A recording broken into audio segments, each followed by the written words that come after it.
రాజు వెడల రవితేజము వెడల గాని చక్రవర్తి తరహా మనస్తత్వం అమెరికా అధ్యక్షుడు ట్రంప్ది. తను ఇజ్రాయెల్తో స్నేహం చేయమంటే చేయాలి, తను ఇజ్రాయెల్తో శత్రుత్వం అంటే చేయాలి, అంతే ఉంటుంది వాళ్ళ ధోరణి.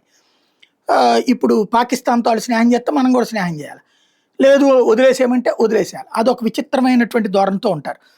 అదే సందర్భంలో రష్యాతో వాళ్ళ బంధం బాగున్నప్పుడు ఆయిల్ కొనుక్కున్నారు.